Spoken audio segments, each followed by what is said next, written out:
Hey everyone. Today we are diving into one of the most incredible and honestly, one of the most consequential stories in all of human history, how we fight. This is a journey that literally starts with a sharp rock in someone's hand and ends with lines of code waging war from halfway around the world. So let's get right into it. Just look at this for a second. On the left, you have weapons that run on pure muscle power. On the right, you have weapons that run on algorithms. So, the huge question we're tackling in this explainer is, how on earth did we get from there to here? What were those massive turning points that didn't just change the tools of war, but the very definition of conflict itself?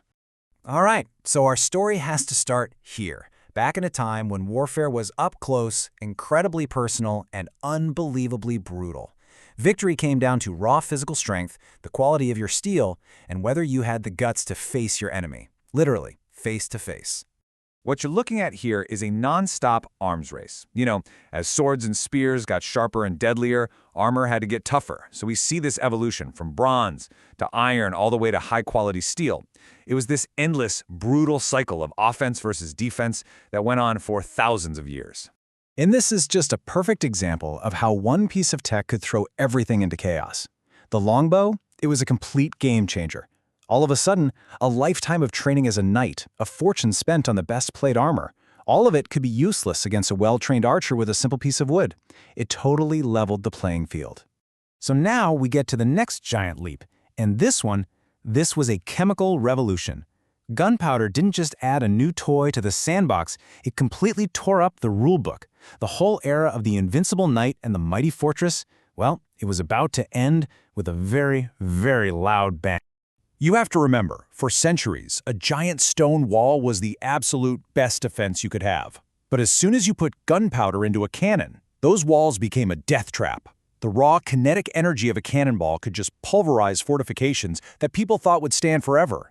It changed military strategy and even architecture for good. But for the individual soldier, it was still a pretty slow affair. Think about it. A soldier with a musket, if he was really good, could fire maybe 3 shots in a minute. This meant battles were all about these disciplined lines of soldiers firing together in big volleys. But even though it was slow, the fact that a musket ball could punch right through armor meant survival rates for those old-school knights just plummeted. Okay, and this is where things take a truly terrifying turn. This is when the hyper-efficiency of the Industrial Revolution gets applied to the battlefield. The whole point became mechanized destruction, and the result was carnage on a scale humanity had never, ever imagined. So, what was the big innovation? Well, one of the most important was actually pretty simple: cutting these spiral grooves, called rifling, inside a gun barrel. This made the bullet spin, kind of like a quarterback throwing a perfect spiral. And that spin means stability, which equals a massive increase in accuracy and range. And the industrial age really hit its horrifying peak with this weapon, the machine gun. In World War I, it did more than just kill people. It created total paralysis on the battlefield.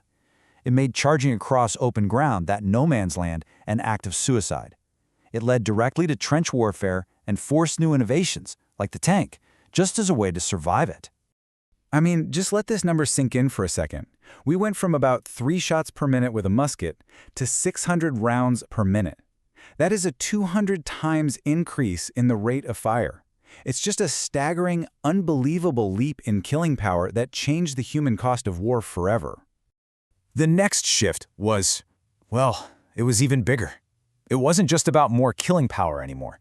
This was a fundamental change in our ability to cause total, complete annihilation. The next weapon on our list could end not just a battle or even a war, but possibly civilization itself. The atomic bomb. It unleashed a level of power that was once reserved for things like volcanoes or asteroid impacts. For the very first time in history, one single device, dropped from one plane, could unleash the destructive force of an entire war and just wipe a city off the face of the earth in a single, blinding flash. And this is the most important part to understand. The entire goal of military strategy had to change. With nuclear weapons, there's no such thing as a winner in a global war. The new strategy became deterrence, based on this terrifying idea of mutually assured destruction, or MAD. Really, the only way to win was to not start the fight in the first place. And that, of course, brings us to right now. The latest revolution isn't based on chemicals or atoms. It's digital. The battlefield isn't just land, sea, and air anymore. Now you have to add cyberspace and outer space to the list. And the weapons themselves are becoming intelligent.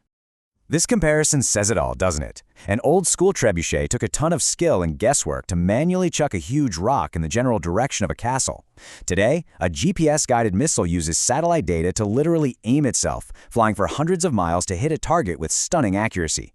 That right there is the shift from manual aiming to autonomous targeting. And all this tech completely changes the daily life of a soldier. They're not just a person with a gun anymore. They're a connected node in a massive digital network, like a walking, talking collection of sensors and data links. And their physical strength might soon be boosted by powered exoskeletons, which changes what it even means to be a soldier.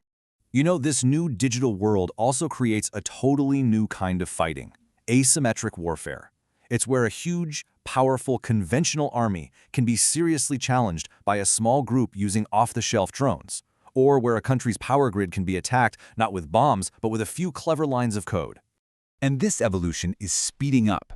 We are right on the edge of things like AI-controlled drone swarms that can make their own combat decisions, laser weapons that can zap targets at the speed of light, and railguns that use electromagnetic force. Things that used to be pure science fiction are becoming reality.